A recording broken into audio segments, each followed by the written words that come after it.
नमस्कार, स्वागत है आप सभी का डी के सक्सेस पॉइंट पर। हिंदी निबंध बेरोजगारी समस्या और समाधान। तो इस वीडियो में हम बेरोजगारी और समस्या का समाधान पर निबंध देखेंगे हिंदी में, जिसके आपके एग्जाम में आने के बहुत ही चांस हैं और लगभग हर साल पूछा जाता है ये। तो इस वीडियो को पूरा देखना है और बीच में स्किप नहीं करना है। वीडियो अच्छा लगे तो लाइक कर दीजिएगा, वीडियो अच्छा न लगे तो डिसलाइक कर दीजिएगा। चैनल पर पहली बार आए हो तो वीडियो देखने के बाद चैनल को सब्सक्राइब कर लीजिएगा, जिससे हमारी आने वाली वीडियो की अपडेट आपको मिलती रहे। तो शुरू करते हैं वीडियो बिना टाइम वेस्ट किए। तो प्रस्तावना है पहले। बेरोजगार सामान्य अर्थ में उस व्यक्ति को कहते हैं जो शारीरिक रूप से कार्य करने के लिए समर्थ है, अर्थात वह कार्य कर सकता है और इच्छुक भी है, अर्थात उसकी इच्छा भी है कि मैं काम करूं, परंतु उसे काम नहीं मिलता है, अर्थात उसे वर्क करने को नहीं मिलता है। बेरोजगार व्यक्ति से बढ़कर दयनीय, दुर्बल तथा दुर्भाग्यशाली कौन होगा, अर्थात पढ़ाई लिखाई करके फिर भी उसे जिसे रोजगार नहीं मिलता है, उससे दुर्भाग्यशाली और कौन हो सकता है। पढ़ाई लिखाई में पूरा पैसा लगा देता है, उसके बाद में भी काम नहीं मिलता है, तो वह परिवार के लिए वह बोझ हो जाता है, परिवार पर वह बोझ होता है, बोझ बन जाता है। ठीक है।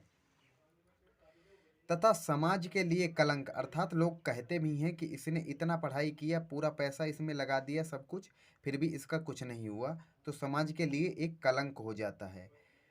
उसके समस्त गुण अवगुण कहलाते हैं, उसकी सभी भूलें अपराध घोषित की जाती हैं। अर्थात भारत में अन्य चुनौतियों के साथ बेरोजगारी की समस्या भी एक बड़ी समस्या है। ठीक है। अब बेरोजगारी के कारण देखेंगे कि बेरोजगारी के क्या क्या कारण हैं अपने भारत में। हमारे देश में बेरोजगारी के अनेक कारण हैं। इनमें से कुछ प्रमुख कारणों का उल्लेख निम्नलिखित है, अर्थात हम पॉइंट में देखेंगे कि क्या क्या कारण हैं। तो पहला है जनसंख्या वृद्धि। ठीक है, जनसंख्या वृद्धि है पहला कारण। बेरोजगारी का प्रमुख कारण है जनसंख्या में तीव्रता से वृद्धि, अर्थात जनसंख्या बढ़नी चाहिए, लेकिन जिस प्रकार से भारत में जनसंख्या बढ़ रही है उस प्रकार से नहीं बढ़नी चाहिए, क्योंकि उस प्रकार से हमारी सरकारें रोजगार की व्यवस्था नहीं कर पा रही हैं। हमारे देश में कुल जनसंख्या में लगभग 2% की वृद्धि हो जाती है, अर्थात जितनी जनसंख्या है उसकी 2% हर साल वृद्धि होती है, जबकि इस दर से बढ़ रहे व्यक्तियों के लिए हमारे देश में रोजगार की व्यवस्था नहीं है। तो यह एक प्रमुख कारण हो गया, जो कि मुझे सबसे अधिक लगता है कि जनसंख्या वृद्धि। ठीक है। दूसरा है शिक्षा प्रणाली। ठीक है, दूसरा है शिक्षा प्रणाली बेरोजगारी का कारण। भारत में पुस्तकीय ज्ञान पर ही विशेष ध्यान दिया जाता है, अर्थात भारत में किताबें ज़्यादा से ज़्यादा रटाई जाती हैं, और जब स्कूल कॉलेजों से स्टूडेंट निकलते हैं तो उन्हें यही नहीं पता होता कि मैं क्या कार्य कर सकता हूं, तो वो सरकारी नौकरी की तरफ ही भागते हैं, क्योंकि उन्होंने पढ़ाई ही की है, कोई स्किल उनके अंदर नहीं है। ठीक है। तो यहाँ के स्कूल कॉलेजों से निकलने वाले छात्र निजी उद्योग धंधे स्थापित करने योग्य नहीं बन पाते हैं। ठीक है। दूसरा कारण है, तीसरा कारण है कृषि का पिछड़ापन, अर्थात कृषि पीछे है। भारत की लगभग 2/3 जनता कृषि पर निर्भर करती है। कृषि की पिछड़ी हुई दशा में होने के कारण कृषि बेरोजगारी की समस्या और अधिक हो गई है। ठीक है। अब चौथा कारण है, चौथा क्या कारण है? कुशल प्रशिक्षित व्यक्तियों की कमी, अर्थात योग्य व्यक्तियों की कमी।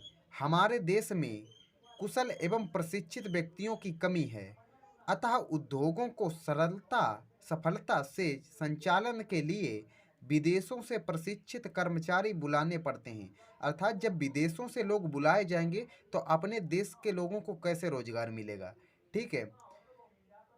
इस कारण से देश में कुशल एवं प्रशिक्षित व्यक्तियों के बेरोजगार हो जाने की समस्या हो जाती है, अर्थात विदेशों से लोग बुलाए जाते हैं, लेकिन उसी काम को अपने देश के लोग जानते हुए भी उन्हें नहीं रखा जाता है, उन्हें रोजगार नहीं दिया जाता है, तो इसलिए वो भी बेरोजगारी की समस्या से जूझ रहे हैं। समस्या का समाधान। आप पॉइंट बाय पॉइंट समस्या का समाधान देखेंगे कि समस्या का समाधान किस प्रकार से किया जा सकता है। तो बेरोजगारी की समस्या का समाधान निम्न प्रकार से किया जा सकता है। तो इसका पहला पॉइंट है सबसे पहली आवश्यकता है हस्ता उद्योग, अर्थात हाथों से बनाई जाए जो भी चीज़ें हैं वो हाथों से बनाई जाएं को बढ़ावा देने की। इससे स्थानीय प्रतिभा को उभारने का सुअवसर मिलेगा और अधिक से अधिक लोगों को काम मिलेगा। अर्थात जब हाथों से चीज़ें बनाई जाएंगी, मशीनों से नहीं बनाई जाएंगी, तो अधिक से अधिक लोग उसमें लगेंगे और अधिक से अधिक लोगों को काम मिलेगा, रोजगार मिलेगा। दूसरा पॉइंट है स्कूल कॉलेजों में शिल्पकला, उद्योग धंधों आदि से संबंधित शिक्षा दी जानी चाहिए, जिससे पढ़ाई समाप्त कर विद्यार्थी तत्काल रोजी रोटी कमाने योग्य हो जाए। ठीक है, तो स्कूलों में कुछ स्किल सिखाई जाए, कुछ डिजाइनिंग वगैरह, कुछ मशीनें बनाना या कुछ भी कपड़े बनाना सिखाया जाए, कुछ भी स्किल कैमरे बनाना वगैरह सिखाया जाए, जिसे आईटीआई की तरह। तो उन्हें स्कूल समाप्त करते ही वो रोजी रोटी कमाने योग्य हो जाएंगे। ठीक है, अब तीसरी समस्या समाधान देख लेते हैं। तीसरे प्रकार से समस्या समाधान कर सकते हैं बड़ी बड़ी मिलें और फैक्ट्रियां सैनिक शस्त्रास्त्र तथा ऐसी दूसरी बड़ी चीज़ें बनाने तक सीमित कर दी जाएं। अधिकांश उपयोग में आने वाली चीज़ें घरेलू उद्योग से ही हों, अर्थात घर में ही बनाई जाएं। अत्यधिक चीज़ें जो उपयोग में ली जाती हैं फैक्ट्रियां और मिलों में कम से कम चीज़ें बनाई जाएं, ताकि घर में बनाई जाएं और घर में स्थानीय लोगों को रोजगार मिल सके। ठीक है, घर में लोग काम करके अपनी रोजी रोटी कमा सकें। और चौथी प्रकार से समस्या का समाधान कर सकते हैं देश की तीव्र गति से बढ़ती हुई जनसंख्या पर भी रोक लगाना आवश्यक हो गया है। अर्थात देश की जनसंख्या पर भी रोक लगाना आवश्यक है, तो इसे भी रोकने के उपाय करने चाहिए। अब उपसंहार देख लेते हैं। उपसंहार देखेंगे, हमारे देश की सरकार इस समस्या को सुलझाने के लिए निरंतर प्रयास कर रही है, किंतु अभी तक इस समस्या पर कोई खास प्रभाव नहीं पड़ा है।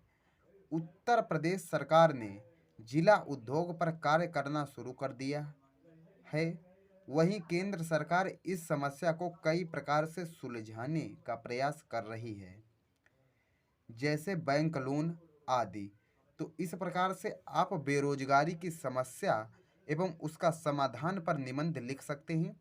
जिस प्रकार से मैंने निबंध लिखकर बताया है, यदि आप अपने एग्जाम में इसी प्रकार से निबंध लिखते हैं तो आप विश्वास कर लीजिए कि आपका एक भी नंबर नहीं कटेगा।